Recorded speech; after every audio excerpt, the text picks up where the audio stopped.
Hey guys, welcome to MD90's channel. Thank you so much for clicking. If you're new, please subscribe. Hit that subscribe button down here. Is it here or here? I think it's here. Yeah, subscribe, leave a comment, let us know what you think, and share the video.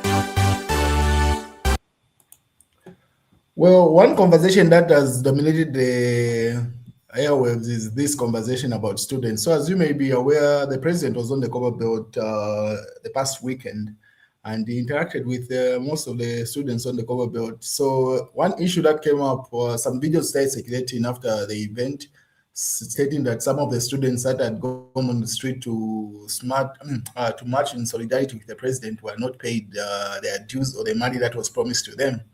And yeah, some videos are circulating to say some students were threatening to even ban their universities and stuff like that.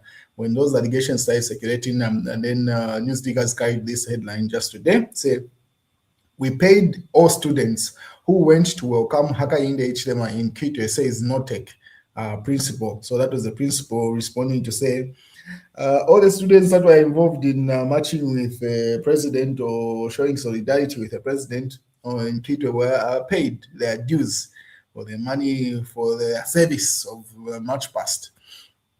And some students had also come from Lusaka to join the Cover Belt University student.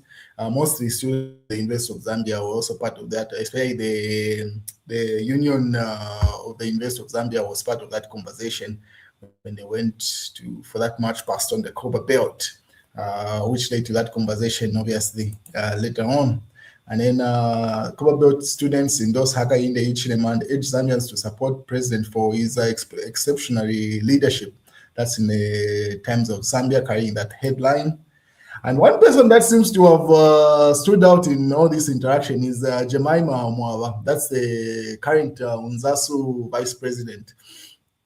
Because as things stand right now, the conversation is all the students are pretty much fighting for the 15 seats that have been added to parliament. As you may be aware, in the recent amended constitution, it states that 15 youths are supposed to be nominated to parliament, and that's what everyone is fighting for. And Jemimah seems to be standing out. What she is referred to as Commander Kwishwa. So after that event, she was on Radio Phoenix, and Radio Phoenix carried that headline saying, "I am not financed by the United Party for National Development, UPND government. All they do is handle my lunch, transport, and accommodation to attend their functions." UNZASU Vice President on Phoenix FM. And then when that news headline was shared about 37 minutes ago, it went viral. So people are arguing to say, what do you mean you're not financed by the UPND when you categorically have stated to say your movements are financed by the UPND, your accommodation and your lodging your accommodation and your food is accounted for by the UPND. So what do you mean you're not financed by that? So when that conversation picked up, the opposition was quick to pick up that interaction that she had on Radio Phoenix. And one of the people that picked up the conversation was Brian Apunda, the socialist should be Secretary General. And he laughs it off. He says, hey, does she understand what it means to be financed, or what it means to be a political hired gun? So he simply has to say, what you're describing, in as much as in your books you're saying that's not being financed, that's exactly what being financed is. So obviously, when that headline made a wave. But one thing that is standing out in all this is that the fact that she's standing out from the youths that are participating in this, because a number of youths participated in this interaction that they had with the head of state in Kitwe. But everyone is issuing statements to stand out, because as I've told you, all the youths are now cramming for the 15 slots that have been added to parliament to be selected. And you can't lie, this young girl is clearly standing out from the crowd. No matter how much the guys try to push the president from CBU, try to push the president from The University of Zambia itself is also been doing a number of posts, but you can see more media houses are gravitating towards this young girl. I think it could be the fact that she's a girl, she's young, and she's very articulate.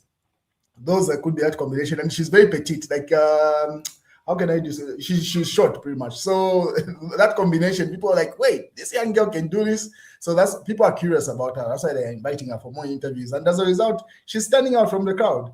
And then obviously, after that headline was put across, and then Noah Onkua says, she's a replica of Narumango, referring to the current national vice president, Montaye Narumango. She does not understand things or listen to herself when talking. So referring to the fact that no, that statement where she was saying no, she was not financed by the UPND, but then goes ahead to state where the money she received was being allocated to. So obviously people have been a fun day with that. But one thing that cannot be denied is the fact that she's standing out, and when it comes down to it, to be selected amongst the youths, I can assure you one of those slots should be hers, and then the rest have to fight for the 14.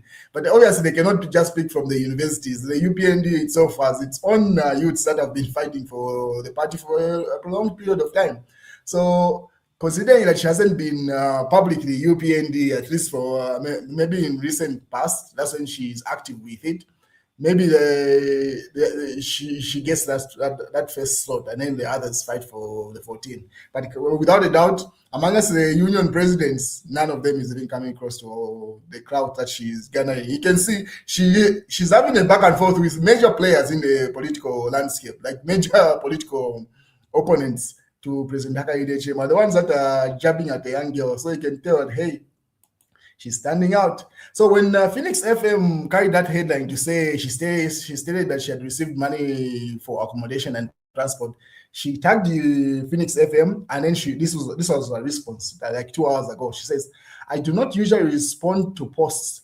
This is her now responding to that's Jemimah Mwaba. Says, "I do not usually respond to posts, but I trust this company and is a reputable one, and I expect all manner of excellency and integrity from them. Therefore, I am compelled to address the post shared by Phoenix FM Zambia, as it contains statements I did not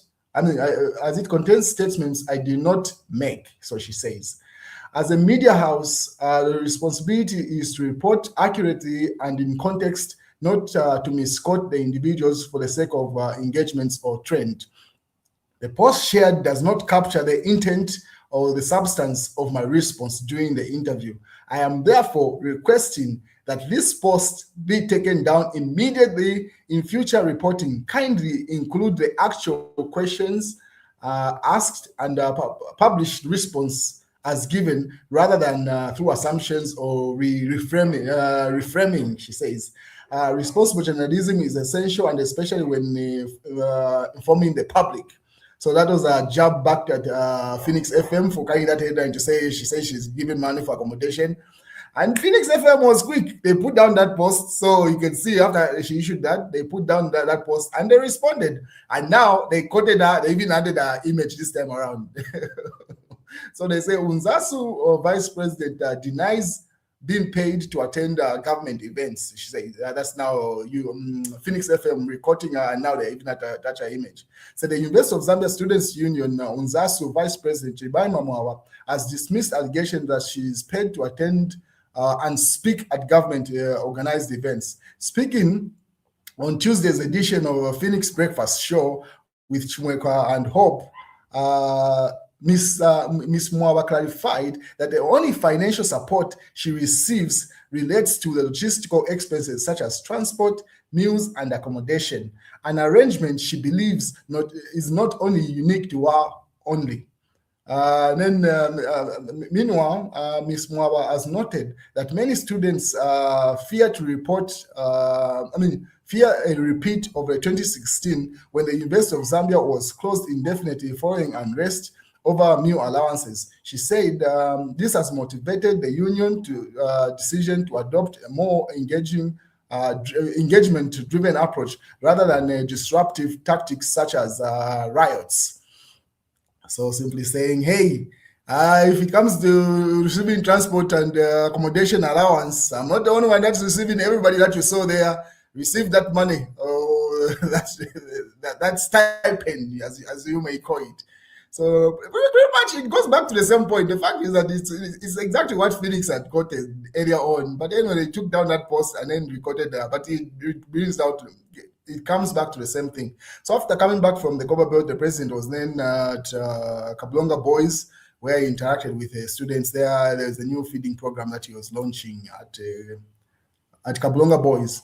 And then obviously the UPND is appreciating Shela Tukuta. They say UPND media team wishes to sincerely thank Shela Tukuta Photography for his outstanding contribution rendered to our work, and particularly covering presidential assignments. Your high quality pictorial work has significantly enhanced our communication efforts helping us to effectively document and share key national engagements involving the president and the new Dawn administration. We deeply appreciate your continued support to the UPND media team, Max Simue. That's the UPND media director there, appreciating Shela Tukuta. And then Shela Tukuta went further to write his own article, because it's also been in the news. People have been, especially photographers, have been saying, why is the president more inclined to utilize Shela Tukuta as opposed to other high-quality photographers? And then Shela Tukuta responded, how I positioned myself, he describes, how I positioned myself with Bali, referring to Hakainde Hichilema. Your talent and consistency is what connects you to great people. Most photographers would demand a lot of money to cover or photograph Hakainde Hichilema. Others never even wanted to associate with an opposition leader. Most photographers never wanted to even be near Hakainde Hichilema for fear of being victimized by the brutal Patriotic Front regime. But I chose the path, and today a lot of people even write bad articles about me just because they want to be close to Hakainde Hichilema. I saw that as an opportunity. In 2014, I went to the UPND secretariat, and no one even looked at me when I said I would gladly photograph Hakainde Hichilema. No one even offered to introduce me to Hakainde Hichilema or Bali. I was denied opportunities to see Hakainde Hichilema several times. In 2015, I was incorporated in GBM's team while I covered Dr. Jemimah Mwaba, and still was it was hard, but I kept on working. Years later, via social media, Barry himself connected with me, not at each stage. He connected me.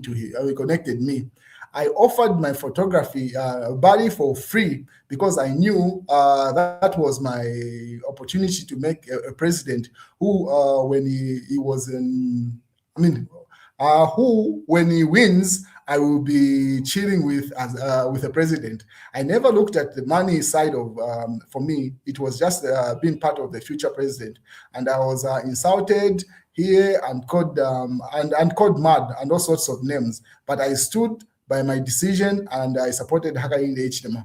So he's simply stating to say, he's simply reaping the rewards of his investment.